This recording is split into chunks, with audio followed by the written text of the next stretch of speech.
Bonjour, Monsieur Feldman. Bonjour, Maître Renz. Nous vous attendions. Maître Renz est arrivé. Conduisez Pancratz au parloir numéro 2. Ah oui, c'est vrai. J'oubliais, je voulais dire Monsieur Pancratz. Votre client veut qu'on l'appelle Monsieur. Il est très tatillon. Allez-y. Merci.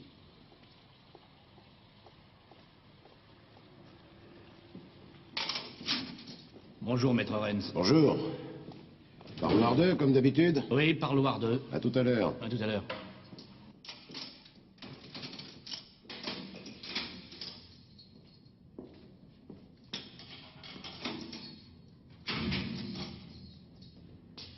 Dépêchez-vous, Pancratz. Monsieur Pancratz, je vous prie. Ouais, allez, allez, allez.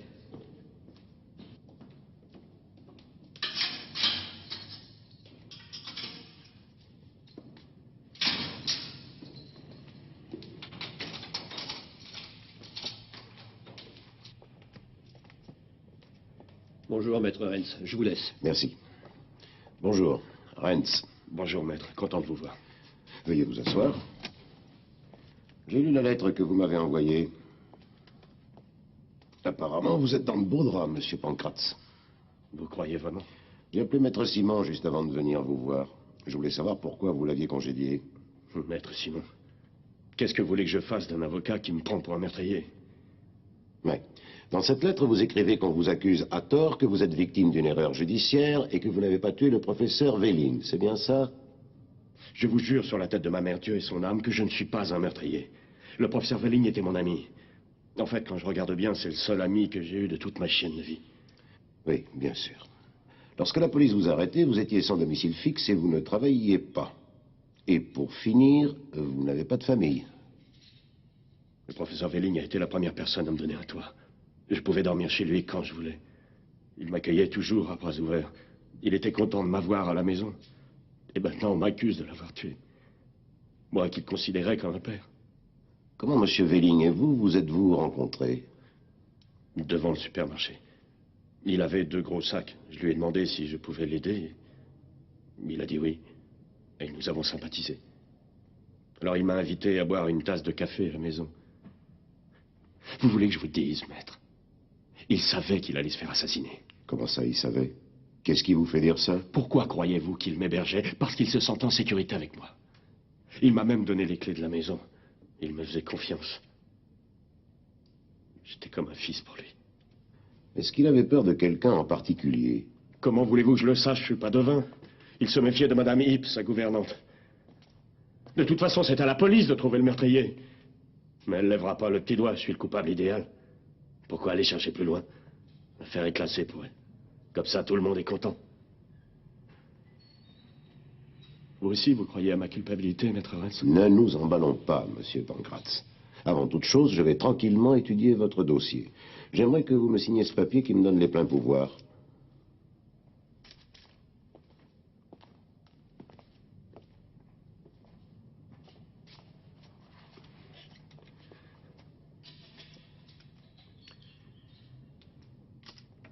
Non, je ne suis pas d'accord. Soyez sérieux. Vous passez en jugement dans quelques jours.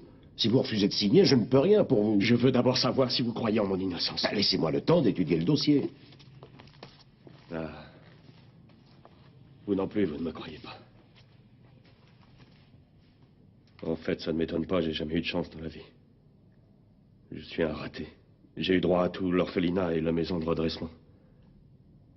Pauvre monsieur Velling. Pour quelle raison aurais-je assassiné la seule personne au monde qui m'ait témoigné un peu d'amitié? Tenez, signez ce papier. Je vais tout de suite passer au tribunal pour aller prendre votre dossier. Ça me permettra de me faire une opinion. Demain, nous verrons bien si nous arrivons à nous entendre. Allez, signez. Doucement! Faites attention! Cette commode coûte très cher. S'il y a la moindre rayure, ça ne sera pas remboursé par l'assurance. Madame Hipp, Oui? je suis de la police. J'aimerais jeter un coup d'œil à la maison, s'il vous plaît. Mais je vous en prie. Allons, activez-vous un peu. Je vous fais pas pour que vous vous tourniez les pouces. Suivez-moi, monsieur. Voici le petit salon. Alors, tout va bien? Ce sont des commissaires-priseurs. Ne vous occupez pas de moi. Et voilà la salle de séjour, inspecteur. Ce Pancrate était un véritable parasite, mais le professeur ne voulait rien entendre. Combien de fois lui ai-je dit de le mettre à la rue, mais il ne m'écoutait pas. Son grand cœur l'aura perdu, finalement.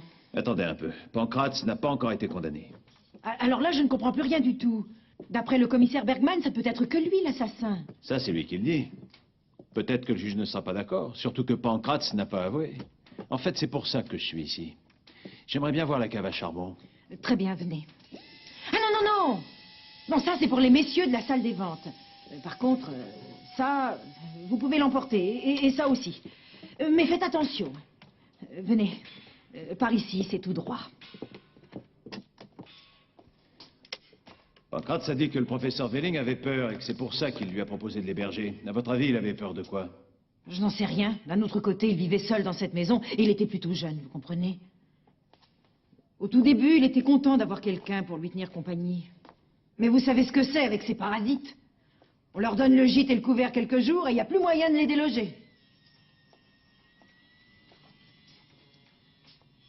Voilà. C'est ici que je l'ai trouvé. Quel choc ça a été pour moi. Ah oui, ça je m'en doute. J'aurais pas aimé être à votre place. Il était blanc comme un linge, c'était affreux.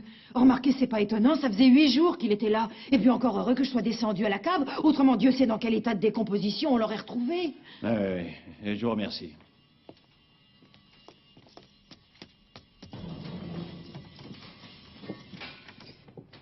Tenez, il aimait bien s'asseoir ici.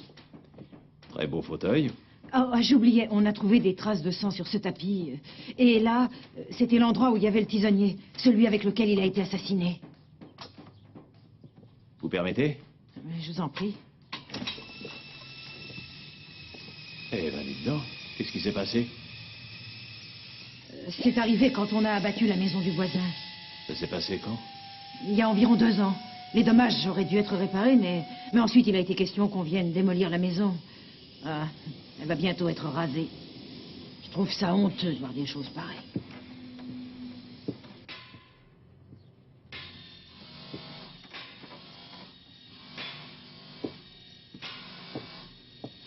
Qu'est-ce que tu viens faire ici, espèce de charognard? Ça te suffit pas de nous avoir foutus à la rue? T'es venu danser sur nos cadavres?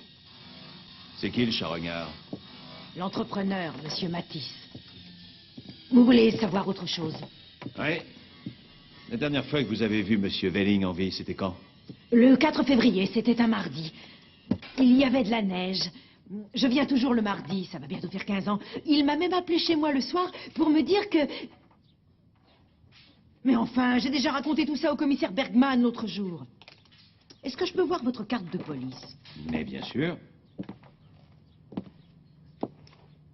La voilà. Mais dites-moi, vous êtes détective privé? Pourquoi vous m'avez fait croire que vous étiez de la police? Parce que sinon, vous ne m'auriez pas raconté tout ce que vous m'avez raconté. Réfléchissez, voyons. Je vais vous envoyer 3 autres ouvriers du chantier sud pour que vous finissiez dans les délais. Tu mériterais qu'on te pende, espèce de sale crapule, toi et tous les autres bandits de ton genre. Vous voulez juste vous enrichir sur notre dos? Alors à demain matin. Laisse tomber, on peut plus rien faire à présent. Moi, c'est qui ce gars? C'est Matisse, c'est entièrement de sa faute si on est tous à la rue. Bon, allons plutôt boire un coup, tiens. Vous fumez? Ah non, moi c'est pas de refus, merci monsieur. Ce gars c'est le propriétaire du chantier. Vous parlez d'un bandit. D'abord il achète tout et ensuite il vire tous les locataires d'ici. En plein hiver, il nous a coupé le gaz et l'électricité pour nous faire déguerpir. Soi-disant pour rénover les vieux logements, mon œil. Ah.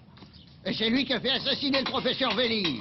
Qu'est-ce qui vous fait dire ça? Bon, allez, viens, Franz, on n'accuse pas quelqu'un sans avoir de preuves. Quoi, parce que tu crois que ce salopard-là n'a rien à se reprocher? Il a eu des démêlés avec les Özkesen, une famille turque. Il a même été jusqu'à envoyer ses hommes de main pour les déloger. Et le père a fini à l'hôpital, pauvre. Quoi, des hommes de main? Vous croyez que c'est eux qui ont tué le professeur Welling? Lui aussi, il voulait pas vendre. Matisse lui a offert 1 million de marks. Vous vous rendez compte, 1 million pour cette ruine? Oui, mais le vieux Welling, il voulait rien savoir. Il disait tout le temps, c'est ici que je suis né et j'y mourrai. Enfin, ouais, au moins son souhait aura été exaucé. Le hic, c'est qu'il n'est pas mort très proprement. Est-ce que Matisse a essayé de le chasser? Allez, viens, Franz, on s'en va. Ça se fait pas de parler comme ça à un étranger. Tenez, prenez d'autres Ah, cigarettes. merci, c'est gentil. Je les fumerai tout à l'heure.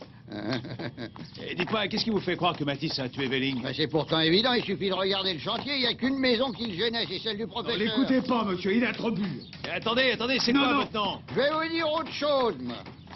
Appelle le professeur Véling et dirai que sa fille est allée signer le contrat de vente chez l'autre escroc. Et maintenant, tout le quartier lui appartient. Cabinet de Maître Renz. Une seconde, je vous le passe. J'ai Monsieur Matula au bout du fil. D'accord, passez-le-moi. Allô, c'est toi, Joseph? Oui, je viens de parcourir le dossier. Tu as trouvé quelque chose d'intéressant? On verra ça tout à l'heure. Pour l'instant, j'aurais besoin que tu me donnes un renseignement. Est-ce qu'un entrepreneur du nom de Matisse, ça te dit quelque chose? Bien sûr. C'est un de mes plus anciens clients. Il dirige une très grosse entreprise. Est-ce que par hasard ce Matisse figurerait sur le procès verbal? Pourquoi? Attends, tu vas un petit peu vite en besogne. Tu ne vas tout de même pas le soupçonner d'être un assassin. Ah oui? Eh bien, je crois que je vais lui faire une petite visite. Comment ça, une petite visite?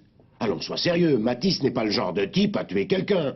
Eh, te mets pas en colère. Il n'y a absolument aucun mal à aller voir le patron d'une grosse entreprise de bâtiment pour lui poser 2 ou 3 petites questions. Mais pourquoi? Tu vas perdre ton temps. Et puis, il ne nous reste que 3 jours. Oui, tu as raison. Et ça me donne une idée. Tu vas m'inviter à dîner ce soir. Comme ça, je ne serai pas obligé de rentrer et faire la cuisine et je pourrai consacrer 2 heures de plus à ton affaire. Entendu. Fais comme tu veux. Officiellement, je suis au courant de rien. Ça marche. Allô? Allô? Moi, je propose qu'on aille dîner dans un super restaurant tous les deux. Un français, par exemple. Foie gras et sauterne. Vous perdez votre temps. Monsieur Matisse ne veut pas être dérangé par qui que ce soit. Oubliez-le, votre patron. Pensez plutôt à nous deux. Un dîner romantique avec des chandelles et de la musique et 5 mètres d'hôtel uniquement pour nous servir. Toutes vos copines vous enverront. Vous et moi, on fera sensation. Alors, qu'est-ce que vous attendez pour m'ouvrir la porte? Je n'ai pas le droit de vous laisser entrer. Et si je vous disais à quelle heure Monsieur Matisse va partir du bureau ce soir, ça vous va?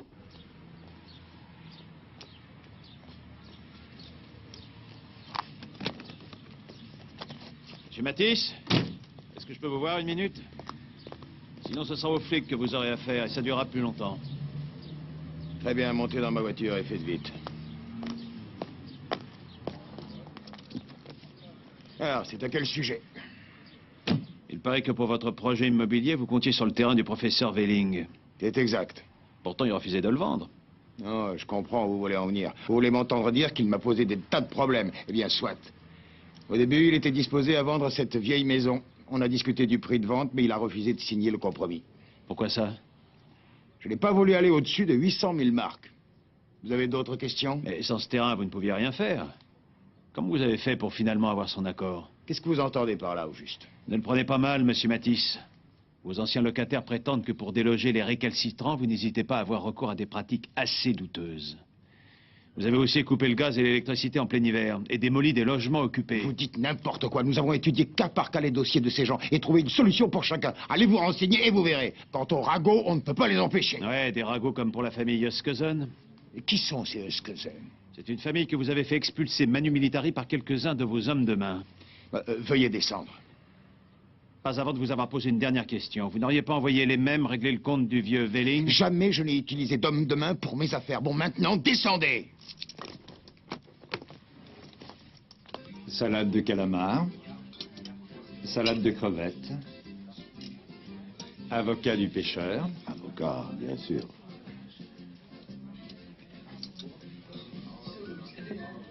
Surtout ne te prive pas, tu es mon invité. Est-ce qu'il serait possible que la police criminelle ait une fois de plus choisi un innocent comme coupable?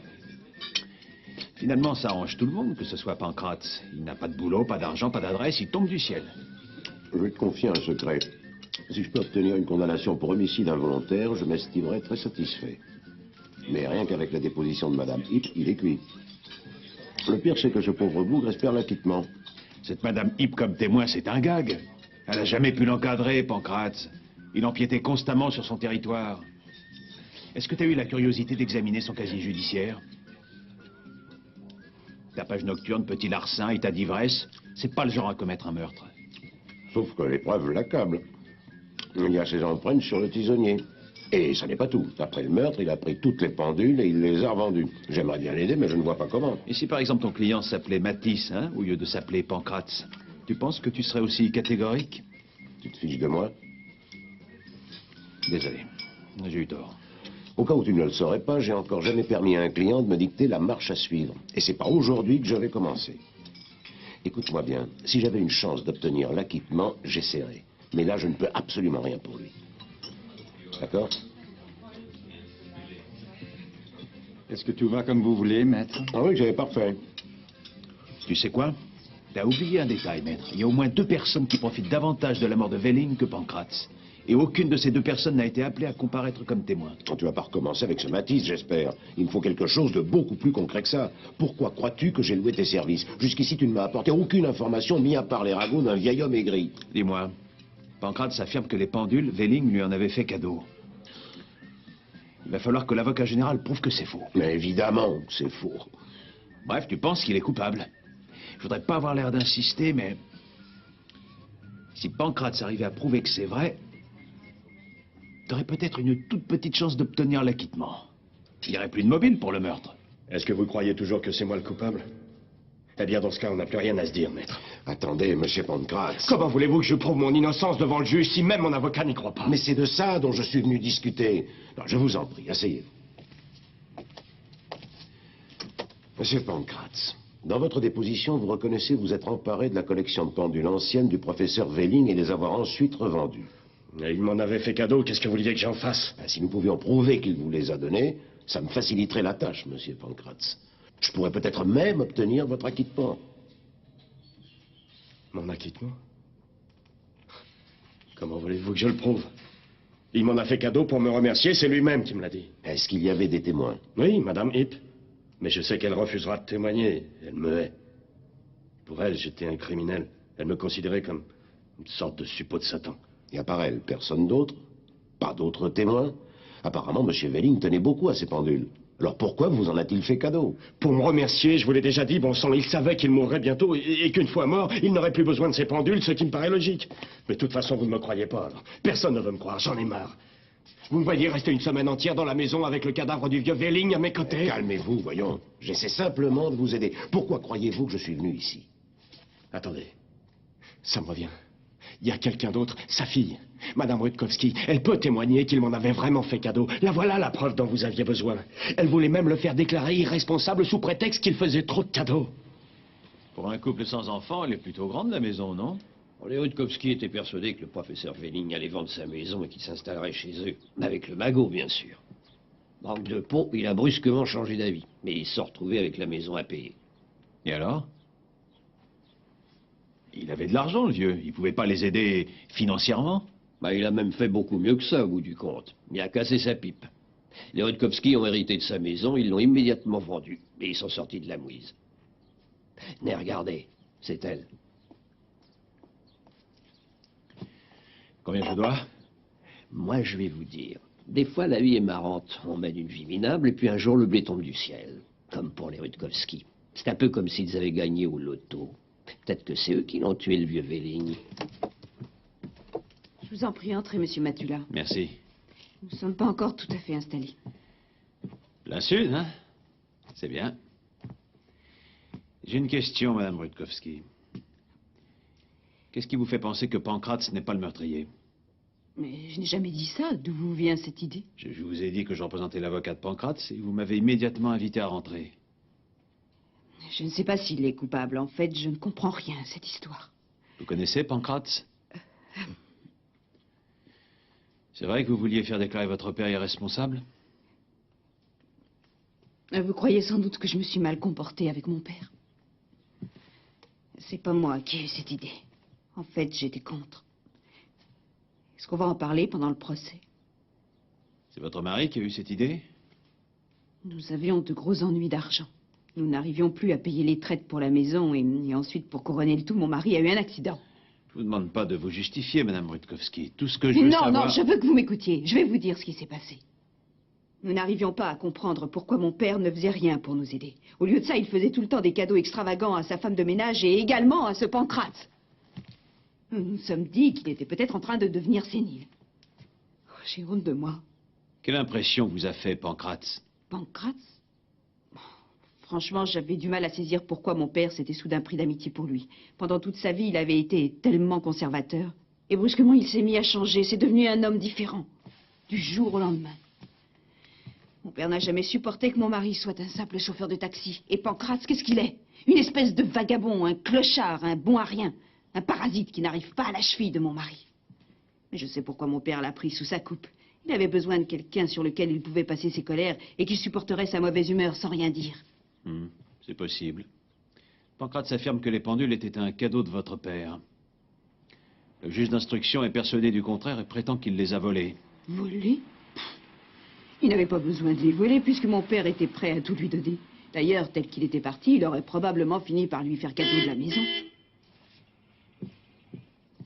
C'est mon mari. Tout à l'heure, vous m'avez demandé si, pour moi, Pancrate, c'était l'assassin. Eh bien, je dois dire que lorsqu'on l'a arrêté, j'ai été plutôt étonnée car il n'avait pas intérêt... Bonjour. Bonjour. Je te présente Monsieur Matula, il est détective privé. Ah ouais, un fouille-merde. Et qu'est-ce que vous nous voulez? Le nouvel avocat de Pancrate avait quelques questions à me poser. T'aurais jamais dû y répondre. Ce type n'a pas le droit de t'interroger. Attendez, monsieur Rutkowski. Votre femme a eu la gentillesse de me recevoir... Sortez immédiatement de cette maison. Vous ne voyez pas que ma femme est souffrante, non? Je vous remercie de votre aide, madame Rutkowski. Alors ça vous est égal de la faire souffrir, hein, c'est ça? Et pourquoi t'as pas refusé de lui parler, toi? Allez, dehors! Dégage, on veut pas de toi ici! Et là, on ne touche pas. Helmut, je t'en prie! Et t'as pas intérêt à remettre les pieds ici. Tu diras à ton avocat qu'il pourra lui poser toutes les questions qu'il voudra quand elle sera dans le box des témoins, c'est bien compris? Bon sang, mais quand est-ce qu'ils te laisseront enfin tranquille? Commence à bien faire. Je suis encore capable de me défendre. Je veux savoir ce que ce type t'a demandé. Allez, raconte. Lorsque Pancrate a constaté le décès de sa victime, il a immédiatement dissimulé le cadavre dans la cave à charbon. De toute évidence, il s'agit d'un meurtre commis de sang-froid, car l'accusé est ensuite resté 8 jours dans la maison, jusqu'à ce que Madame Hipp découvre le cadavre. Pancrate a profité de cette période de 8 jours pour s'emparer de la collection de pendules anciennes de sa victime et pour les revendre une à une chez des antiquaires. Aussi, le ministère public a décidé d'inculper l'accusé de meurtre avec préméditation. Monsieur Pancrate, vous avez entendu le chef d'accusation retenu contre vous? Si vous voulez, vous pouvez vous exprimer sur ce qui vient d'être dit. Rien à ajouter pour l'instant. J'espère que vous ne croyez pas ce qu'elle vient de dire. Je voudrais pas avoir l'air d'être mufle, mais je me serais attendu à ce qu'une femme aussi cultivée ait un peu plus de compréhension pour un pauvre bougre comme moi. Monsieur Pancrate, je vous en prie, veuillez répondre soit par oui, soit par non. J'aurais dû m'en douter. Vous me croyez tous coupables et vous êtes juste là pour me condamner. Elle est belle, la justice. S'il vous plaît, maître Rennes. Oui, par pitié, maître Rennes, dites-leur que je ne suis pas coupable. Pourquoi la police m'a-t-elle arrêté alors qu'elle n'avait pas de preuves contre moi? Pourquoi n'a-t-elle pas essayé de trouver les véritables meurtriers? Je suis victime d'une machination. Pancrate, nous aborderons tout cela pendant le procès. Monsieur le juge vous demande simplement de répondre par oui ou par non, un point, c'est tout. Je dois répondre à quoi?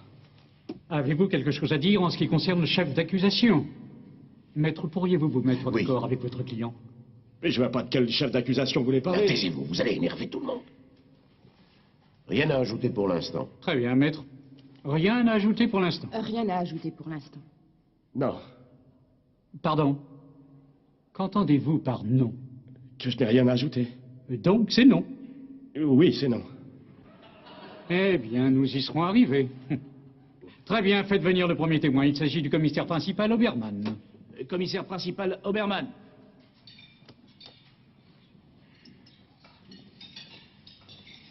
Salut, maître. J'ose espérer qu'il n'est pas venu ici pour avoir un repas à l'œil. Dans cette cantine? Ah non, non, moi je tiens à rester en bonne santé. Alors, comment ça s'est passé ce matin? L'accusation cherche des preuves. T'as fait convoquer Matisse comme témoin? Non, je vais attendre un peu. Pourquoi tu vas attendre? Parce que tu m'as toujours rien apporté de concret sur le rôle qu'il a joué dans cette affaire. Et ces hommes de main, c'est peut-être pas du concret? Oh, allons, ça tient pas debout. Et puis, où sont les preuves? Tu t'es basé sur des racontards. D'accord, j'ai pigé. Un café, s'il vous plaît. Oui. Je crois surtout que tu es en train de te dégonfler. En fait, tu as peur de perdre ce Matisse comme client. Je croyais t'avoir rassuré sur ce point l'autre jour. Je ne sais pas, essaie de dénicher un indice ou un témoin. Comment veux-tu que je le mette dos au mur si je ne dispose d'aucune preuve? Personne ne témoignera contre lui et tu le sais aussi bien que moi. Il mène ses sbires à la baguette. Tu m'excuseras, mais il me faut absolument du tangible, pas des contes de fées. Des hommes de main à t'entendre, Matisse serait un truand. Qu'est-ce que tu fais du type qui s'est retrouvé à l'hosto? Je suis sûr que ce serait suffisant comme preuve devant un tribunal. Et là, les soupçons se tourneraient vers Matisse. Tout ça, c'est des oui-dire. Combien de fois devrais-je te répéter qu'il me faut des preuves en béton, pas des ragots? C'est quand même pas difficile à comprendre. Ce sont les paroles exactes qu'il a prononcées?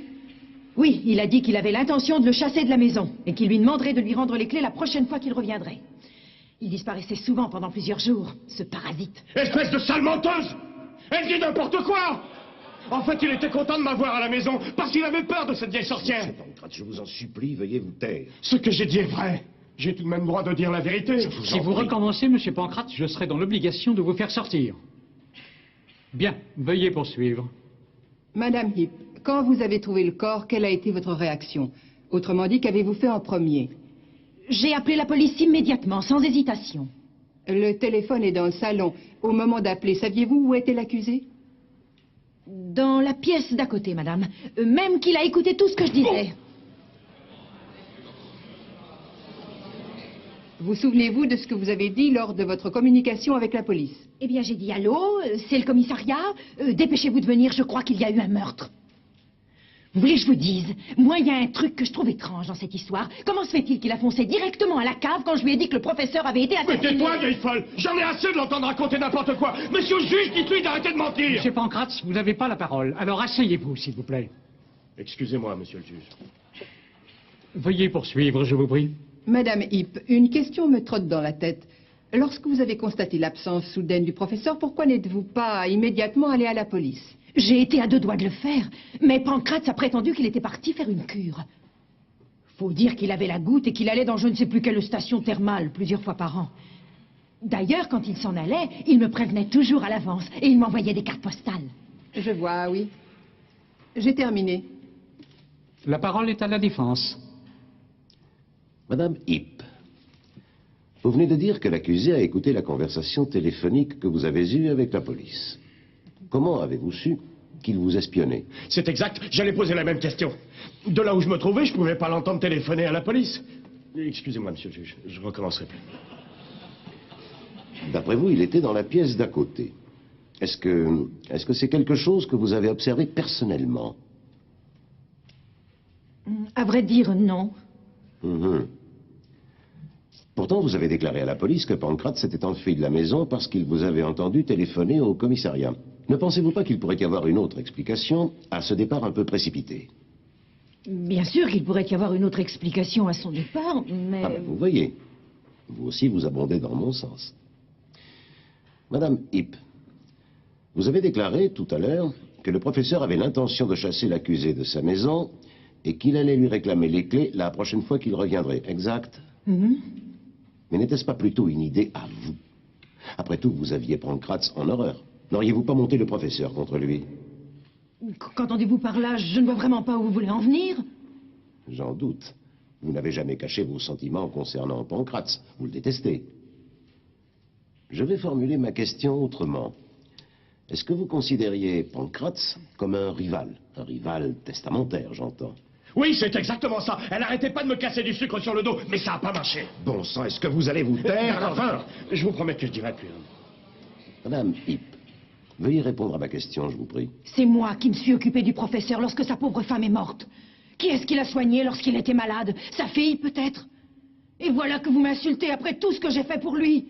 1000 fois, il m'a parlé de ses dispositions testamentaires. À sa fille, il laissait la maison, et à moi, il me laissait le reste. Je vois. Et au lieu de ça, le professeur a commencé à donner votre héritage à cet individu louche et suspect. Quand vous l'avez vu lui donner les pendules une par une, vous avez probablement eu très peur. Le professeur ne lui en a jamais fait cadeau.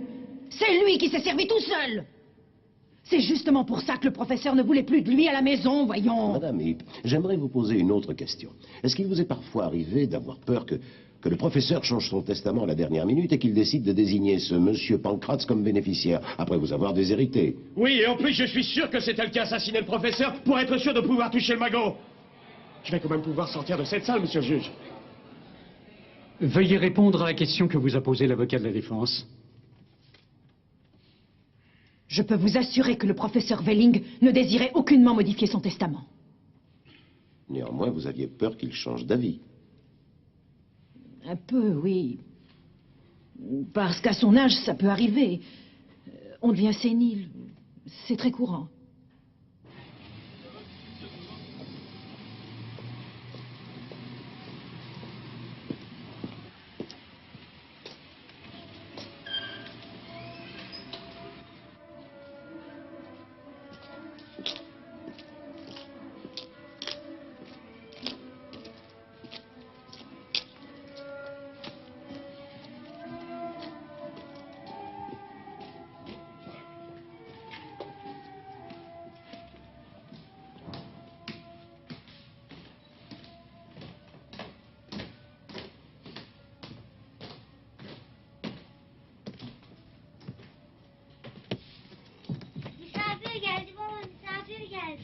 Vous voulez voir mon mari? Oui. Veuillez entrer. Merci, c'est gentil.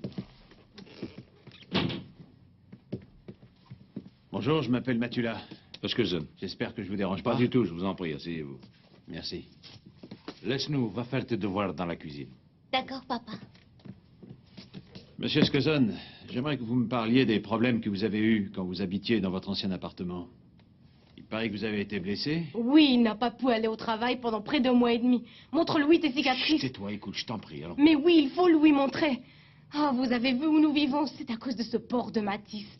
Lorsqu'il a voulu reprendre le travail, il a été licencié. Ah, c'est rien, j'ai trouvé un autre travail juste après. Il faut que vous compreniez.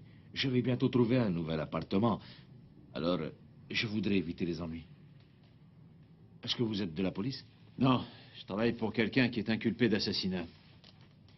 Vous lui rendriez service en venant témoigner. Combien d'hommes vous ont attaqué? Ils étaient 3. C'étaient des hommes de Matisse. Ils ont attendu mon mari dans une rue obscure. Ah, écoute, ne dis pas n'importe quoi. Tu veux qu'il me tue?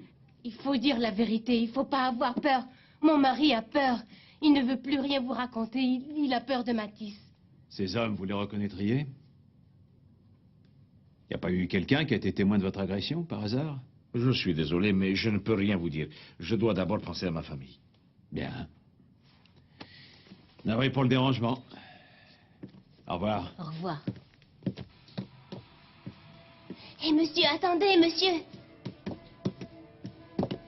Je connais le nom d'un des hommes, mais faudra pas dire que je vous l'ai dit. C'est promis. Parole de scout. Son nom est Gunther. Il a travaillé avec mon papa dans une entreprise de bâtiment il y a quelques mois de ça. Hein, Gunther. Et son nom de famille? C'est toujours ça. Merci.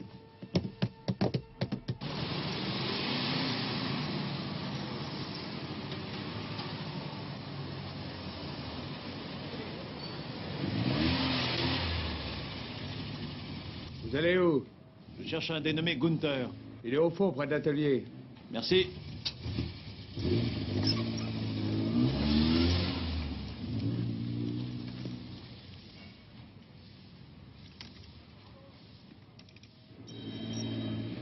Oui, j'écoute.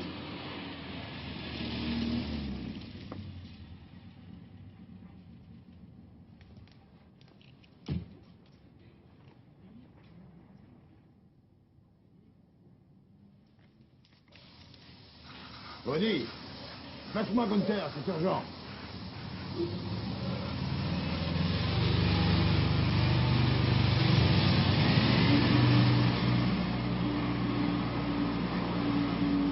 Vous savez où est Gunther? Ouais, au fond. Merci.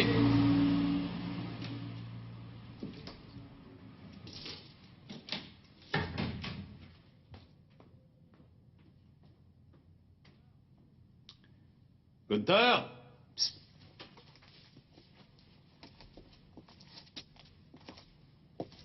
Où êtes-vous? Gunther?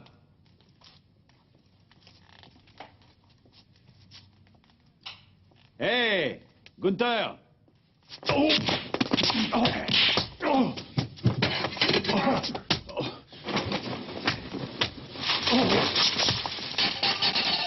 Ah!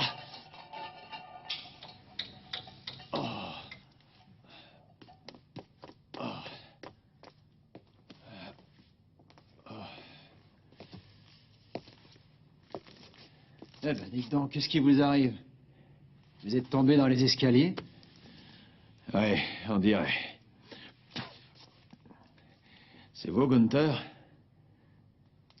Il y a une flaque d'huile sur la marche du haut, je suis vraiment désolé. Ouais, ça arrive tout le temps. Je parie que je suis pas le premier à m'être cassé la figure. Eh non. L'inspection du travail devrait ordonner qu'on installe un monte charge. Ouais. Ils vont sans doute attendre que quelqu'un se rompe le cou. Oh, vous faites pas de bile. Je suis sûr que ça va arriver un jour ou l'autre. Peut-être. Quelle chance que vous soyez toujours en vie. Ouais. Vous vouliez me parler? Non, non. C'était une erreur.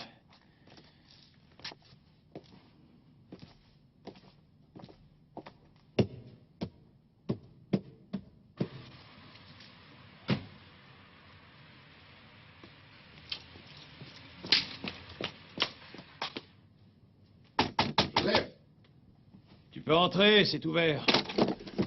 Toujours tu te mettes dans des situations impossibles. Ouais. Laissez-moi voir ça. Ah, bravo.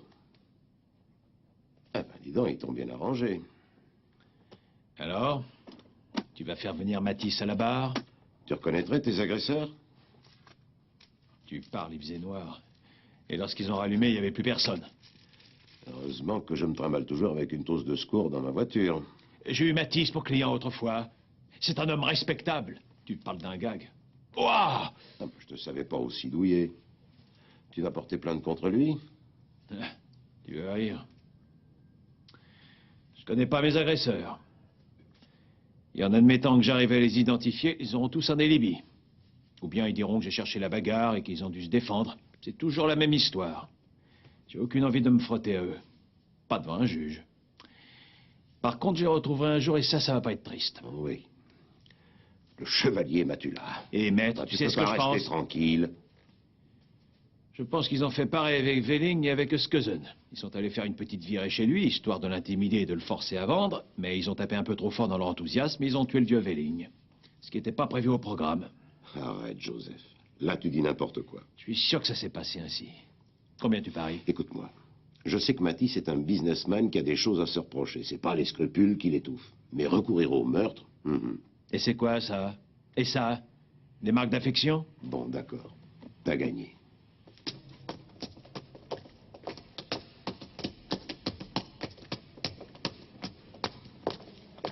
Maître Renz. Bonjour, monsieur Matisse. Il paraît que c'est à vous que je dois cette convocation. Vous croyez peut-être que j'ai du temps à perdre? Un peu de tenue, monsieur Matisse. Il s'agit d'une affaire de meurtre. Mais qu'est-ce que j'ai à voir là-dedans? Ça va être l'heure, maître Renz. Merci, j'arrive tout de suite. C'est comme témoin que vous êtes ici. Il n'y a aucun chef d'accusation contre vous. C'est marrant. L'autre jour encore, je disais à mes associés, je trouve que nous devrions travailler davantage avec ce maître Renz. Il est très bon. En fait, c'est le meilleur. Si je suis mêlé à un scandale à cause de vous, vous le regretterez. Si vous croyez me faire peur avec ce genre de discours, vous vous trompez. Madame Rutkowski, il se peut que le sort de l'accusé dépende de votre réponse. Aussi, je vais réitérer ma question. En votre âme et conscience, pensez-vous que votre père lui ait fait cadeau des pendules et des autres objets d'art? Oui. Madame Rutkowski, avez-vous été témoin de querelles entre votre père et l'accusé? Se disputait-il? Avait-il des divergences? Non, jamais. Pour reprendre une vieille expression, est-ce que votre père et l'accusé étaient comme les doigts de la main? Lorsque vous avez appris que l'accusé avait été inculpé pour le meurtre de votre père, quelle a été votre première réaction?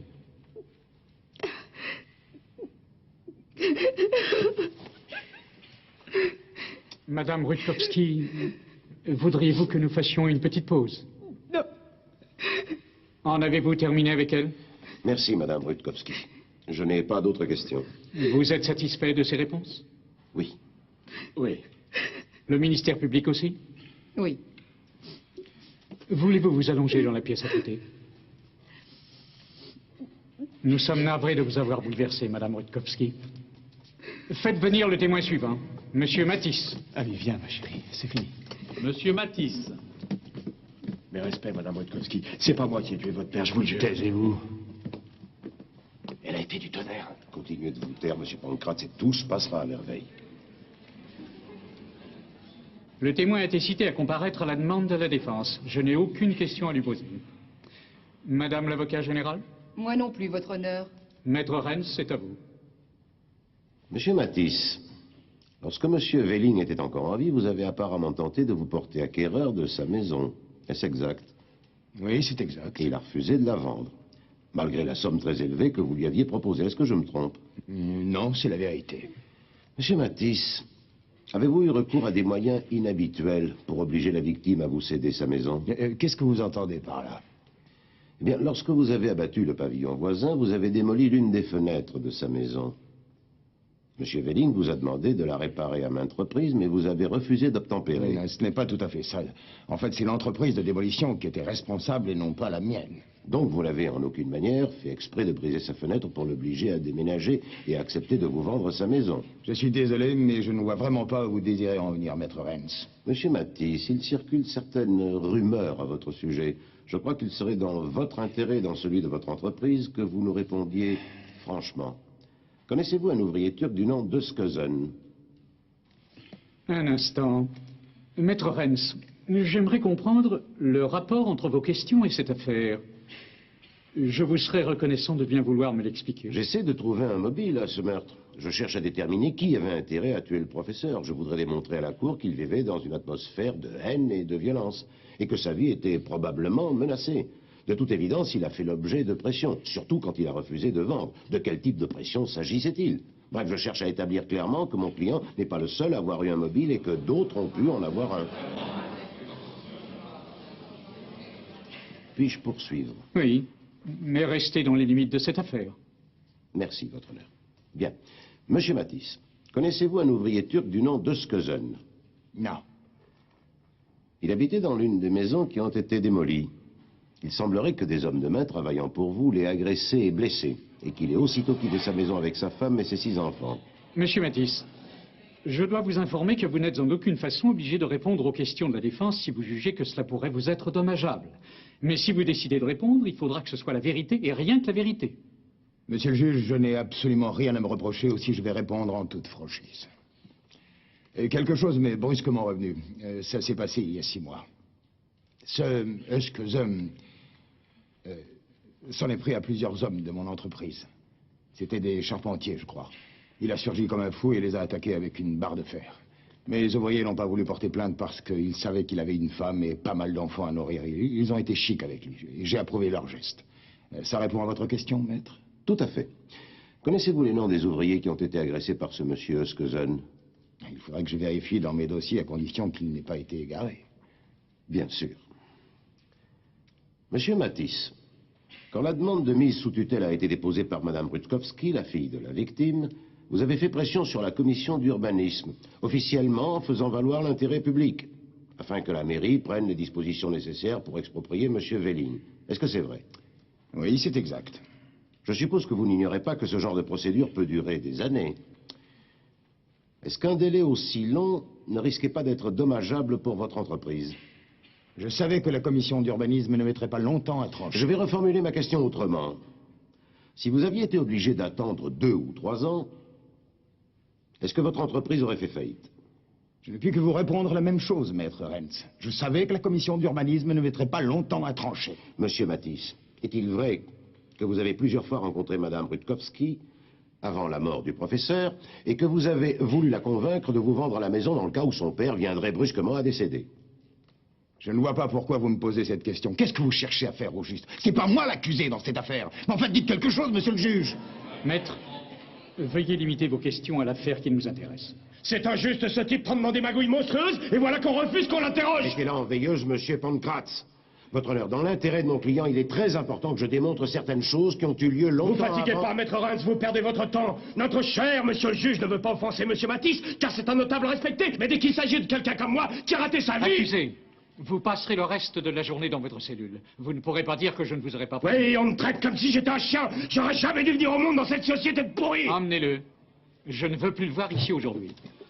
Vous ne pouvez vous en prendre qu'à vous-même. Je vous avais pourtant dit de garder le silence. De toute façon, que je cause ou que je ferme ma gueule, c'est pareil. Ils ont décidé que j'étais coupable dès le début de mon procès. Vous êtes tous défendus. Vous condamnez uniquement les innocents. Votre honneur, je vous prie d'excuser l'attitude de mon client. Il ne sait pas contrôler ses réactions. Il est très émotif. Un billard? Je peux même pas tenir une cigarette. Vous pouvez entrer, la porte est ouverte. Non, on vient de sonner, et je sais pas qui c'est. Oui, je serai là pour ta plaidoirie. Entendu. Bon, on se voit demain matin, alors. Ciao.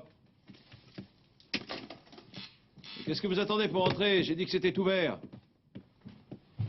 Madame Rutkowski, veuillez entrer. Excusez-moi, monsieur Matula, mais je voulais vous parler. Que puis-je pour vous?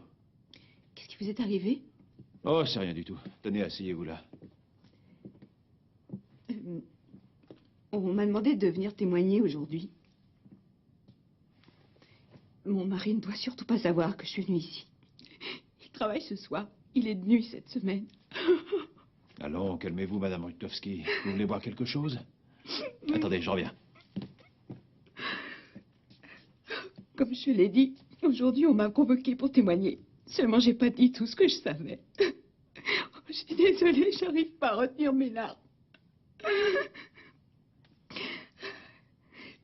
Mon mari... Le soir du meurtre, mon mari est bien...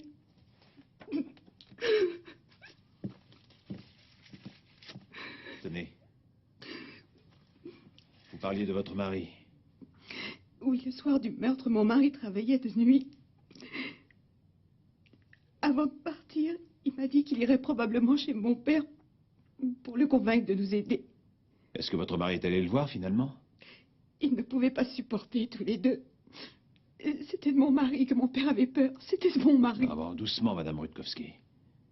Qu'est-ce qui vous fait dire ça? Eh bien, un jour où il était en colère, il l'a menacé. Je vais te tuer, Fumier, je vais te tuer, Fumier. J'ai mis ça sur le compte de l'emportement. Après tout, il était aussi coléreux que mon père. Pourquoi vous n'avez pas raconté cet incident au juge? Il s'agissait de mon mari, je n'allais pas témoigner contre lui. Oh, monsieur Matula, comment vais-je faire pour vivre avec lui? C'est peut-être lui l'assassin. Madame Rutkowski, est-ce que vous êtes consciente de ce que vous dites? Oui, j'en suis consciente, mais c'est peut-être un innocent qu'on va condamner. Et peut-être que je vis avec le véritable meurtrier. Mais ce n'est qu'une hypothèse. Vous avez dit à votre mari que vous le soupçonniez? Non, c'est au-dessus de mes forces. S'il devait apprendre que je le soupçonne d'être un criminel et qu'en fait il est innocent, je pense que jamais il ne me le pardonnerait. Qu'est-ce que vous avez décidé de faire? Vous êtes détective. Est-ce que vous ne pourriez pas trouver s'il avait un alibi? Mais peut-être que je me fais simplement des idées. Vous devriez en parler à Maître Rennes, il vous conseillera. Je vais nous préparer un thé. Je vous présente mes excuses, monsieur Matula. Je suis soulagée d'avoir pu parler de mes soupçons avec quelqu'un. J'étais vraiment à bout ces derniers temps. Je vais donc récapituler tous les faits. Au cours de ce procès, la Cour a établi qu'il existe des preuves indiscutables qui accablent l'accusé. Si nous examinons son alibi, nous constatons qu'il est inexistant. Ensuite, il y a l'arme du crime, le tisonnier. Il est couvert d'empreintes digitales appartenant à l'accusé. Ensuite, il y a un certain nombre de faits qui, liés les uns aux autres, ne laissent pas le moindre doute quant à sa culpabilité. De toute évidence, l'accusé a assassiné le professeur Welling dans le seul et unique but de s'emparer de sa collection de pendules et de ses autres objets de valeur. Il n'a aucune circonstance atténuante.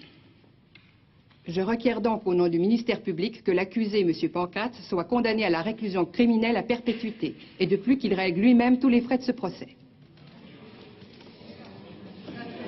Silence! Un peu de silence, je vous prie. Maître Renz, vous avez la parole à présent. Où est passée Madame Rutkowski? Tu veux dire qu'elle n'est pas là? Mais non, elle n'est pas là. C'est bizarre, elle m'avait promis de venir. Maître Renz, dépêchez-vous. Vous voyez bien que nous attendons. Veuillez m'excuser pour ce contretemps, Votre Honneur. Votre Honneur, j'aimerais revenir sur le réquisitoire que vient de nous livrer le ministère public. Madame l'avocat général prétend que les faits tendent à établir la culpabilité de M. Pancrace. Madame l'avocat général, je trouve au contraire qu'ils établissent son innocence, car ils constituent des preuves bien maigres. Et avec des preuves aussi maigres, il est inconcevable qu'on puisse condamner quelqu'un à la réclusion. Il a raison. Vous n'avez pas une seule preuve. Un peu de silence, monsieur Pancrace. Je n'ai jamais vu un accusé aussi agité que vous. Excusez-moi, monsieur le juge. Est-ce que vous allez encore me faire sortir? Veuillez poursuivre, maître Renz. Merci, Votre Honneur. Au cours de ce procès, un certain nombre de personnes sont venues témoigner qui auraient très bien pu se trouver sur le banc des accusés. Car il apparaît que ces personnes avaient toutes des raisons de tuer le professeur. Au lieu de quoi, elles sont libres. Comme par exemple M. Matisse. La police ne l'a même pas interrogé.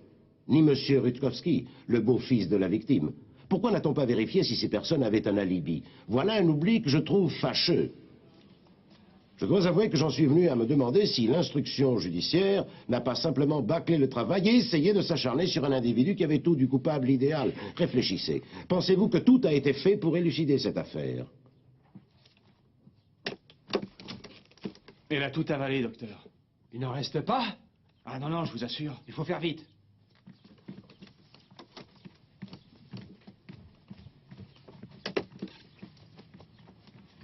Votre femme est là? Vous allez me faire le plaisir de foutre le camp d'ici. Il voulait consulter Maître Renz ce matin. C'est pas moi qui ai tué le vieux. C'est vous qui lui avez mis ça dans le crâne. Alors j'espère que vous êtes content du résultat.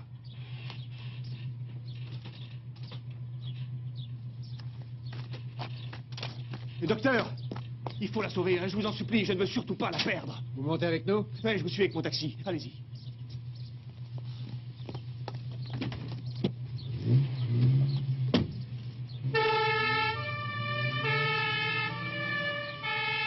Eh vous! Puisque ça vous intéresse tellement de savoir ce que je faisais la nuit du meurtre entre 6 h du soir et 6 h du matin, téléphonez à mon standard. Et surtout que je ne vous vois plus jamais.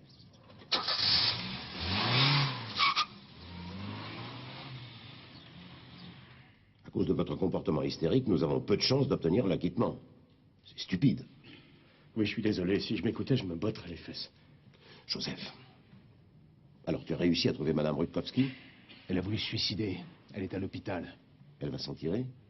Ses soupçons étaient fondés? Son mari a un alibi en béton. Elle s'est montée le bourrichon.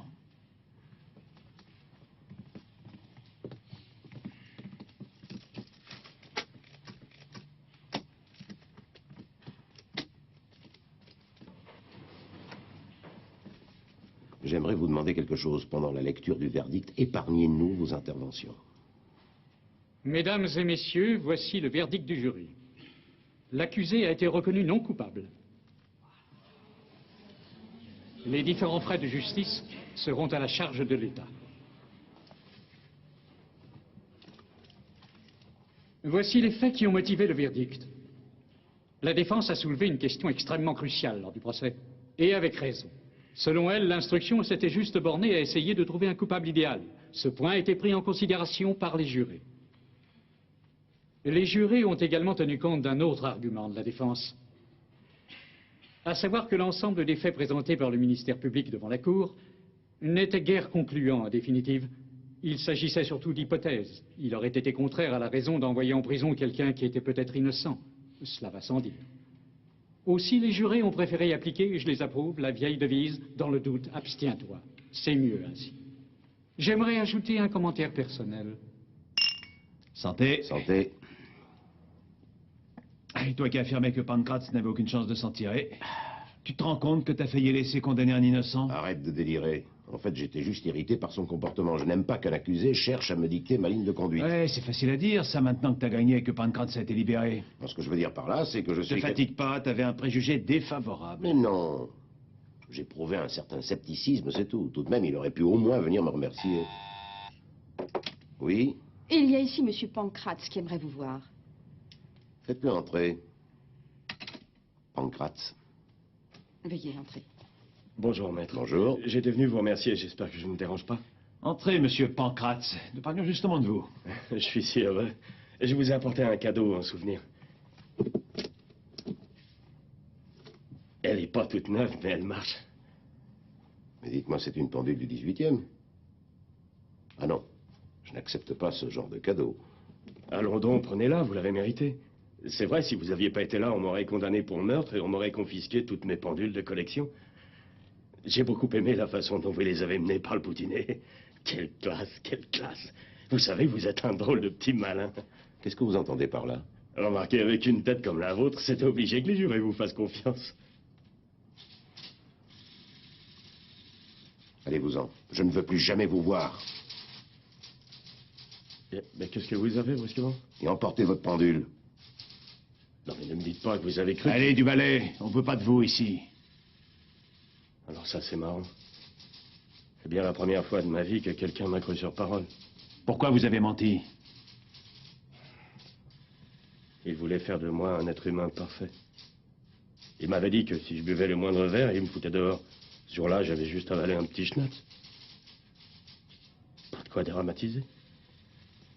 Alors je me suis dit qu'il ne remarquerait rien. Et dès que je suis arrivé chez lui, c'était parti. Il m'a dit que j'avais une haleine chargée. J'étais pas à l'aise. Il m'a engueulé comme du poisson pourri. Il a voulu vous jeter dehors parce que vous aviez bu un verre et vous vous êtes mis à lui taper dessus, c'est ça? Mais non, non. J'ai brusquement fait demi-tour et avec mon épaule, j'ai fait tomber une vieille pendule autrichienne. C'est sa pendule préférée. Vous auriez vu sa réaction. Il est devenu carrément fou furieux. Je l'avais jamais vu dans cet état. Brusquement, il s'est emparé du tisonnier et il m'a cogné dessus. Il a tapé une fois, 2 fois, 10 fois, et puis j'ai commencé à voir des étoiles. Au début, j'ai même pas cherché à me défendre. Et puis... j'ignore ce qui s'est passé,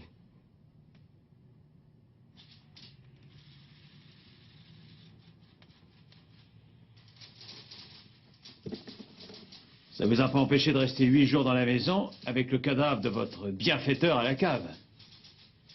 Je pouvais pas m'enfuir. On aurait tout de suite su que c'était moi. Vous pensiez qu'on ne retrouverait pas le cadavre? J'ai eu beau me creuser la cervelle pour trouver une solution, j'ai pas eu d'inspiration. Le pire, c'est que c'était de la légitime défense. Alors pourquoi vous n'êtes pas allé à la police pour tout leur dire? À ce moment-là, vous ne risquiez plus rien. Non, c'est facile. Les flics n'auraient jamais voulu me croire. Et vous, vous me croyez?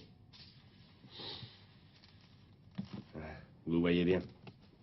J'avais aucune chance.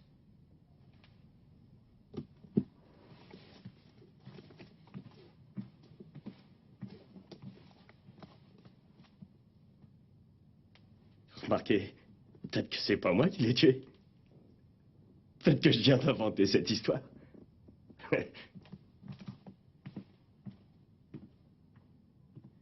Bonjour le fiasco. Quel fiasco? Il vient de tout nous avouer. Ah, parce que tu crois ça? Sa confession ne vaut rien. Et si nous prenait l'envie soudaine de faire appel? Ça m'étonnerait qu'il répète ce qu'il vient de dire. Souviens-toi du verdict. La Cour a décidé que les preuves n'étaient pas du tout concluantes. Comme dans leur esprit, il restait l'ombre d'un doute, ils ont préféré l'acquitter. C'est pas nouveau, ce genre de jugement. Déjà chez les Romains, ils faisaient comme ça. Alors pourquoi ça ne s'appliquerait pas à Pancrate?